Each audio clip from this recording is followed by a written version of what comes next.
So in today's class, we'll discuss about the wave polarization. So if you want to understand the wave polarization, then you have to look at the tip of the electric field. The variation of tip of the electric field with respect to time will decide what kind of polarization is there.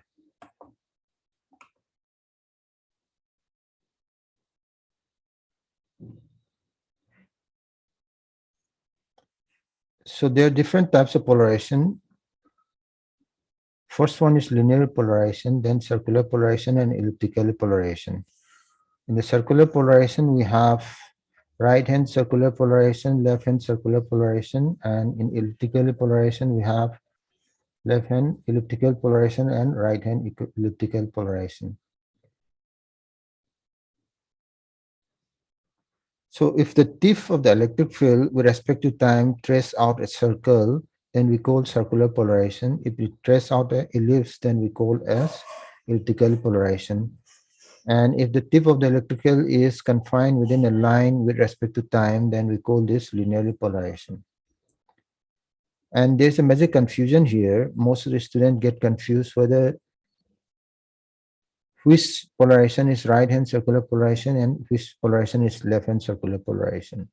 So I have a simple solution here. If you point your thumb along the direction of wave propagation, the grip, the hand grip here will decide what kind of polarization. If you take out your right hand and point your thumb along the direction of wave propagation, the grip is along the direction of rotation of tip of electric field, then it's a right hand circular polarized wave. If you take out your left hand and point your thumb along the direction of wave propagation, the grip and the rotation of the electric field is in the same direction, then it's left hand circular polarization. In order to mathematically understand polarization, we need to develop a general expression for the polarized wave. For that, we need to consider X linearly polarized wave along with the Y linearly polarized wave. Superposition of these two waves will give us circular polarization, elliptical polarization, and from the elliptical polarization also, when you take particular cases, you'll get circular polarization and linear polarization. So if we consider electric field has X component, EX, and Y component is EY, amplitude of EX component is EX0, phase is phi X, and amplitude of Y component is EY0, and phase is phi Y, and the wave is propagating along the Z-axis, then it will have exponential minus J beta Z.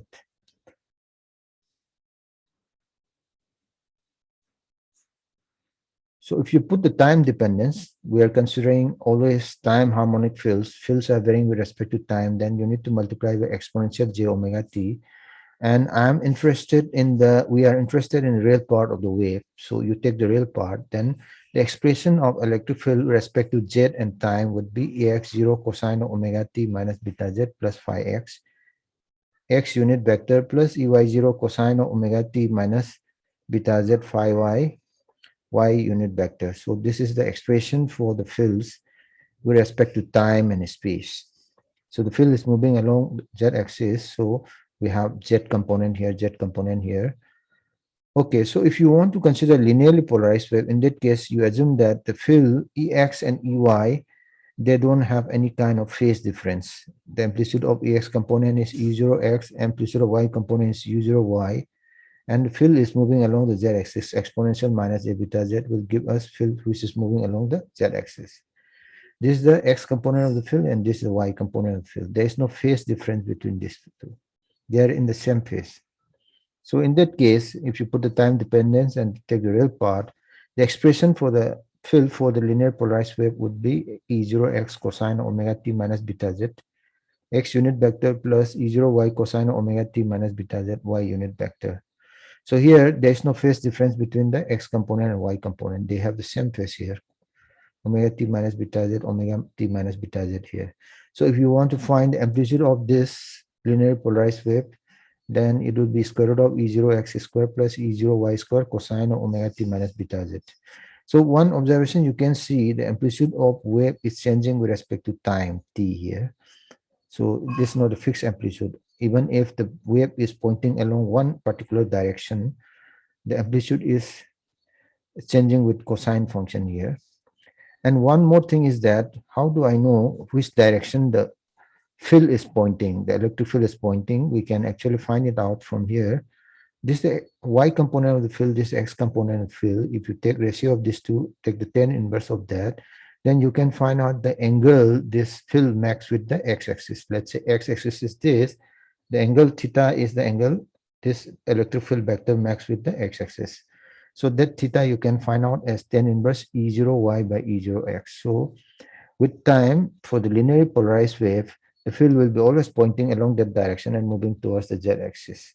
Field is always moving towards the z-axis, but it is always pointing in one particular direction. So it's a linearly polarized wave. So the field is always pointing in one line. So linearly polarized wave. And we can make simple examples here, particular cases when x component of the field is 0, non-zero, and y component is 0, then the field will be always pointing along the x-axis and moving along the z-axis. Let's say z-axis is towards this direction. Field is always pointing along the x-axis. Let's say this is the x-axis. Field is always pointing along the x-axis and moving like this. Similarly, if you have y component is non-zero, field will, let's say y-axis is like this. Field will be always pointing along this direction and moving like this. I usually give this in the class with an pen, for example. So let's say the direction of the electric field is pointed by this pen, this y-axis. Then in the second case, when you have y polarized wave, field is always pointing along the y and it's moving like this. Or if it is x polarized wave, let's say this is x-axis, field is always pointing along the y-axis and it's moving like this. So direction of the field is always constant and it's moving along the z-axis. So this kind of waves are called linearly polarized wave. If you want to observe the behavior of the wave is dependent on both space and time. So if I fix the space at z is equal to 0 and observe the wave, then I can understand the behavior of the wave with respect to time. So if I observe the wave at z is equal to 0, the expression for electric field will have E0y cosine omega t except. So what you can observe is at one particular place at z is equal to 0, your field is changing with a cosine function. It keeps on increasing, decreasing. So it's a cosine function. So this is a linearly polarized wave. This is what you can observe here. If I assume wave is propagating along this z direction, if you look at the electric field, with respect to time, electric field is having a cosine function here. And similarly, if electric field is pointing along the x-axis, magnetic field will be perpendicular to that. It's pointing along the y-axis. It is also bearing cosine like this, as a cosine function like this. And both electric field and magnetic field are perpendicular to the direction of wave propagation, which is z-axis. X is confined, electric field is confined in x plane and magnetic field is confined in y plane, and it's moving electromagnetic waves, both electric fields and magnetic fields are moving along the z-axis. So this is a linearly polarized wave. We can also discuss about the circular polarized wave. So there are two criteria for the circular polarized wave. You have to have x component and y component of the field equal. And the other condition is that there should be a phase difference of pi by 2. So these are the two conditions to generate circular polarized wave. You should have x component and y component of the wave, same amplitude, and there should be a phase difference, either plus pi by 2 or minus pi by 2. So then only you can generate circular polarized wave. If you want to generate right-hand circular wave, then x component will have 0 phase, y component will have minus pi by 2 phase. So in that case, you can express the right-hand circular polarized wave is E naught x unit vector minus j y unit vector exponential minus j beta z. So this wave is propagating along the z-axis. If you put the time dependence, we are considering time harmonic field, so we need to multiply by exponential j omega t, and we're interested in the real part of the field. So the final expression for right-hand circular polarized wave is E0 except cosine omega t minus beta z plus y hat cosine omega t minus beta z minus pi by 2. So you can see that x component of the field and y component of the field are having same amplitude E naught, and they're having a phase difference of pi by 2.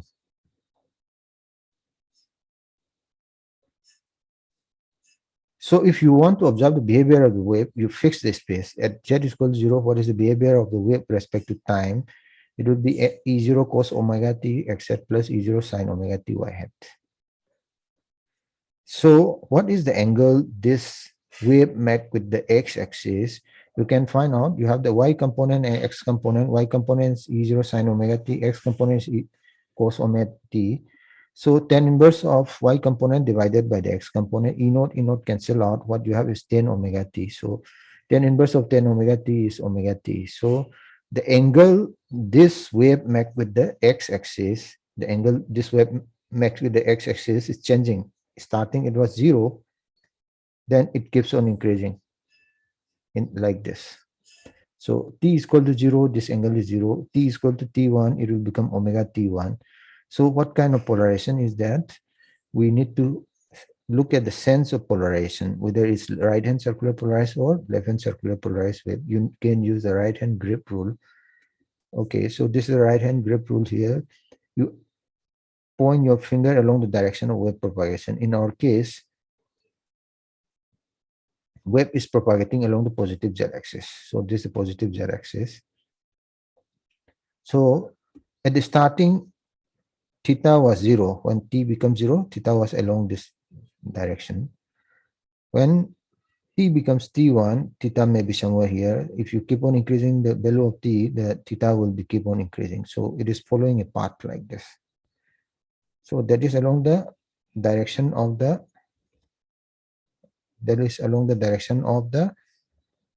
right hand grip rule. So we have right hand circular polarized wave, or it is in the anti-clockwise direction. So we have a right hand circular polarized wave. So here also you can see here the field is rotating with respect to time, and the wave is propagating along the positive z-axis. The sense of rotation, if you point your thumb along the direction of wave propagation, your right hand thumb along the direction of wave propagation, you point it like this. Okay, you point it like this. Then you point your thumb along the direction of wave propagation. The grip of the hand is following the rotation of the fields. So it's a right hand circular polarized wave. You can also discuss about another polarization which is called elliptically polarized wave. Elliptically polarized wave is the most general wave we can discuss, and right hand circular polarized, left hand circular polarized, linear polarized wave are particular case of the elliptically polarized wave. In the elliptically polarized wave, your x component of the field will have amplitude of 1. Y component will no longer have the same amplitude. It will have amplitude A, which is not equal to 1. If it is equal to 1, then we can have circular polarized wave if phi is also pi by 2. So here we have a very general case where we have x component is having amplitude 1 and y component is having amplitude A, and the phase difference between the x and y component is phi. Wave is propagating along the z-axis, so you have exponential minus j beta z. Then you can multiply by exponential j omega t to get the time dependence also for time harmonic fields. And take the real part, this expression you have for the wave, cosine omega t minus beta z xz plus a cos omega t minus beta z plus pi. You can see that there's a phase difference between the x component and y component, amplitude difference also. So this kind of general wave is called elliptically polarized wave. You can see that linear polarized wave is a particular case of the elliptically polarized wave when a is any number, but phi should be equal to 0 or pi. If you want to generate left-hand circular polarized wave, then a is equal to 1. In that case, x component and y component of the field will have same amplitude, and phase difference is pi by 2. And when you have a is equal to 1, phi is equal to minus pi by 2, you can have right-hand circular polarized wave.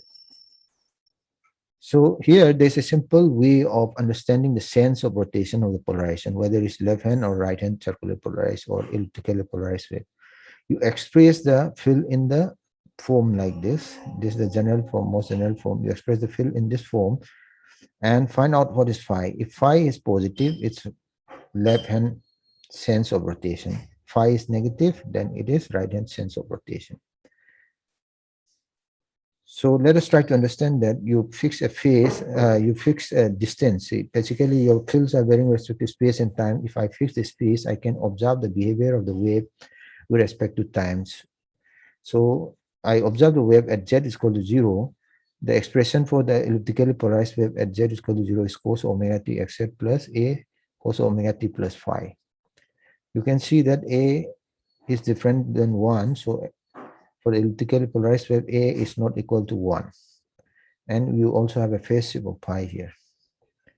So now when you have a is equal to 1, phi is equal to 0, you have the linearly polarized wave. When a is equal to 1, phi is equal to pi, you have another linearly polarized wave. But when a is equal to 1, phi is equal to pi by 2, phi is positive, so you have left-hand circular polarized wave. A is 1, phi is minus pi by 2, pi is negative, then you have right-hand circular polarized wave. So value of the phi, whether it's positive or negative, can give you the sense of rotation of the wave, whether it's left-hand or right-hand.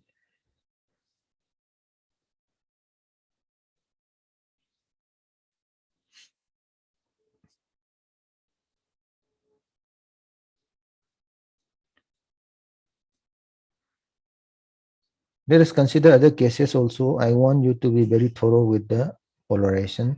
Let us consider a case when A is equal to 3. A is equal to 3 is basically elliptically polarized wave. Phi is pi by 2, so it is left-hand elliptically polarized wave. A is 0.5, again it will be elliptically polarized wave. Phi is minus pi by 2, it's a right-hand elliptically polarized wave. A is 1, then phi is pi by 4, phi is no longer pi by 2, so this will again be elliptically polarized wave, and this is positive, phi is positive, so left-hand elliptically polarized wave. A is 1, phi is minus 3 pi by 4, phi is negative, so right-hand elliptically polarized wave. And this diagram, at this diagram, you point your left hand along the direction of wave propagation. Left hand thumb, no? You point the thumb of your left hand along the direction of wave propagation, then you can see that the sense of rotation of this electric field is along the grip of your hand. So left hand, you point along the direction of wave propagation, and your grip, hand grip here, and your direction of rotation of the field is in the same direction. So you have left hand elliptically polarized wave. And we have discussed about the Poynting vector in the previous class, but that discussion was not complete. So we'll have a thorough discussion here.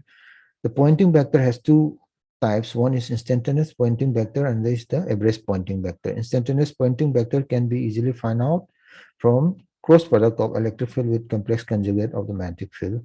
And Poynting vector is denoted by S vector. And instantaneous Poynting vector doesn't give us a very good idea about the power flow of the wave, because this is at one particular instant of time. So we need to find out what is called average Poynting vector. As I told you in the last class also, the electric field and magnetic field are varying sinusoidally. So when you integrate over time, you have half factor here. And the power will have real part and imaginary part. Imaginary part cannot be used. Only real part can be used. Imaginary part usually goes for storage of electric or magnetic field, but only the real part we can use, usable power. So the average power per unit area is half real part of E cross I star. So now we have the Poynting vector, but there is something called Poynting theorem, which is basically conservation of energy for the fields in EM waves. So if you want to analyze anything in EM theory, you always go back to the Maxwell equations. We have two Maxwell curl equation. Curl of E is equal to minus j omega mu s, and curl of I is equal to j omega epsilon E plus j. So using these two Maxwell curl equation, we can actually find a Poynting theorem. This is a vector identity. When you take divergence of E cross I star, it's equal to I star dot curl of E minus E dot curl of I star. But here we have curl of E and curl of H from the Maxwell equation. We can substitute here. Curl of E becomes minus j omega mu H. Curl of I star becomes j omega epsilon star E star j star. So you can further simplify it. Dot product with I star and H, you can write it here in the first bracket. Similarly, dot product with E and E star, you can write it here. Dot product with E and J star, you can write it here. So this is what you have, divergence of E cross I star. So now this is the Poynting theorem in point form at one particular point. But if you want to properly understand how is the energy or power conservation, you have to have an integral form of this. So If you want to get the integral form of this, you integrate over volume.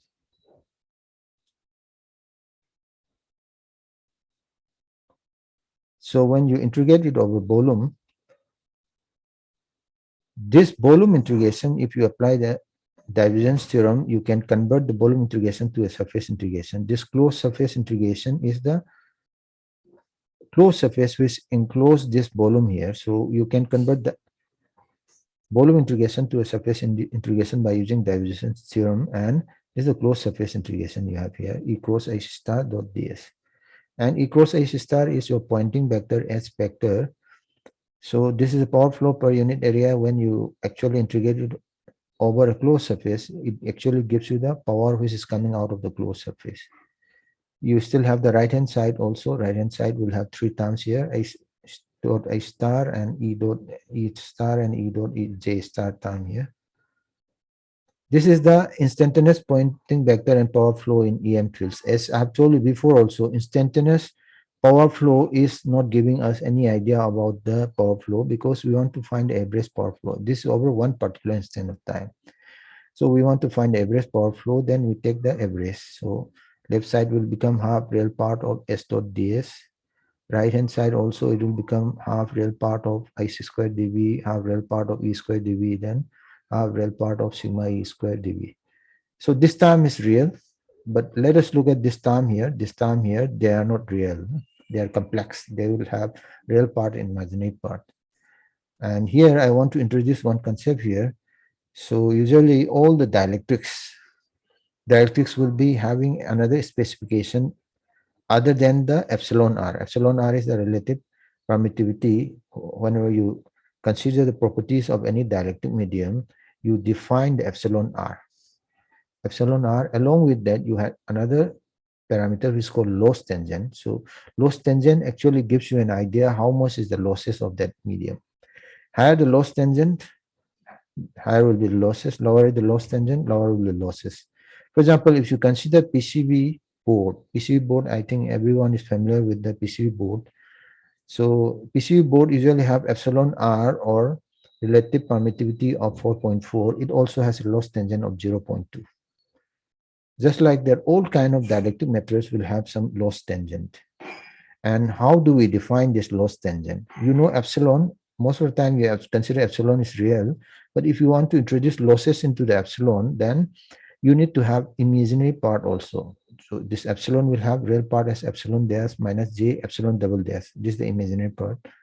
Mu will also have real part mu dash minus j mu double dash. But then what is loss tangent? Loss tangent is the ratio of the imaginary part divided by the real part. So for example, loss tangent 10 delta epsilon will be epsilon double dash by epsilon dash. Loss tangent 10 of delta mu will be mu double dash by mu dash. So epsilon and mu will have real part and imaginary part when you consider losses, magnetic losses and electric losses. So if you introduce that in this equation here, mu will have real part and imaginary part. Epsilon will have real and imaginary part. So j into a complex number, j into j, it will become real. So what we have is finally in the right hand side, what we have is minus omega by 2 mu double dash I c square dV and omega by 2 epsilon double dash E square dV minus, this is already real part here.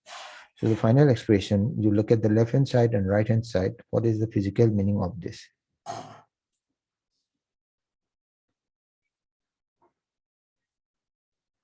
So the Poynting theorem states that the power coming out from the closed surface S is equal to the total decrease in EM energy per unit time. So this EM energy decrease per unit time will constitute magnetic losses, dielectric losses, and conductivity in the volume. So this is due to the magnetic losses, this is due to the electric losses, and this due to the conductivity. So the total power which is coming out of closed surface is equal to magnetic losses, electric losses, and conductivity losses. So let us take one simple example how to find the Poynting vector in free space. We consider a linear polarized wave polarized along E naught and propagating along positive z axis.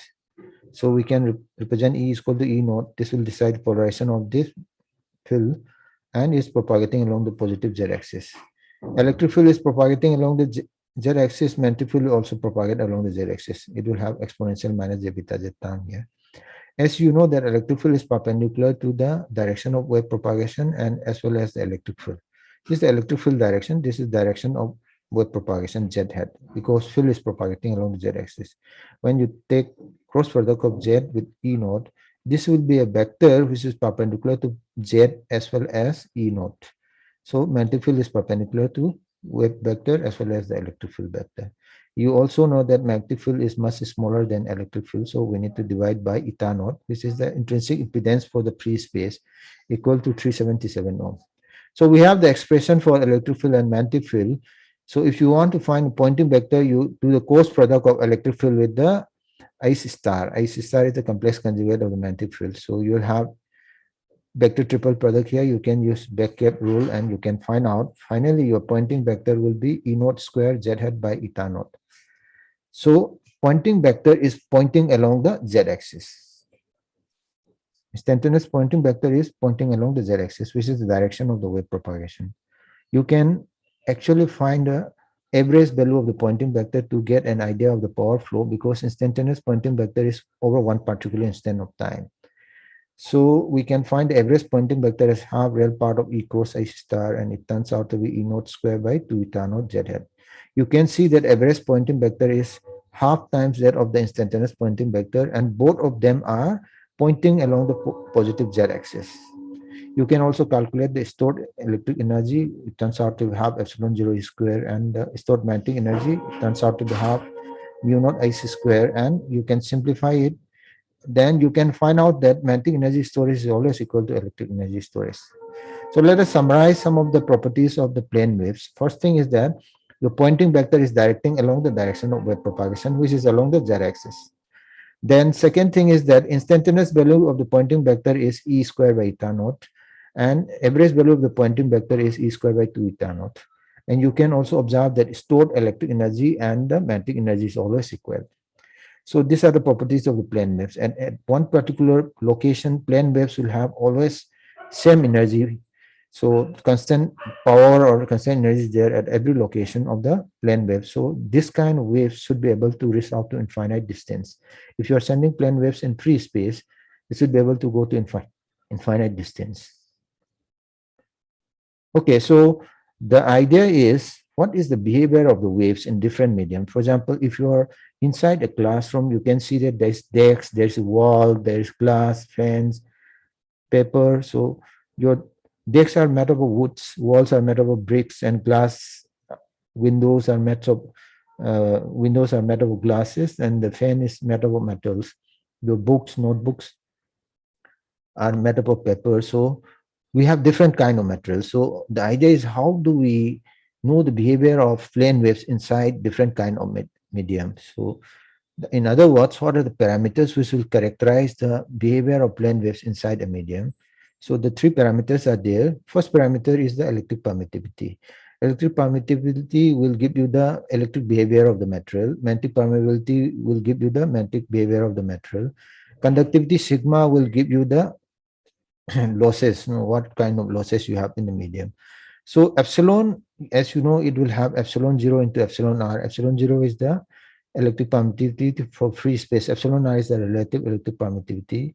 Mu 0 is the magnetic permeability for free space. Mu r is the magnetic permeability, relative magnetic permeability. Mu is equal to mu 0 into mu r. So if you consider dielectric material like book, wall, text, in that case, your epsilon r will no longer be equal to 1, but mu r will be equal to 1. Sigma will be 0 because there is no any kind of conductivity with the dielectric. If you consider conductors, then epsilon r will be 1, mu r will be 1. The conductivity will be very high. It will be of order of 10 to the power 7, such as in metals like your silver, copper. So conductivity is very high. It tends to infinity. If you consider magnetic materials, then epsilon r is 1, but mu r will not longer be equal to 1. And sigma also tends to approximately around 10 to the power 7, such as iron and nickel. Okay, so that's all for today's class.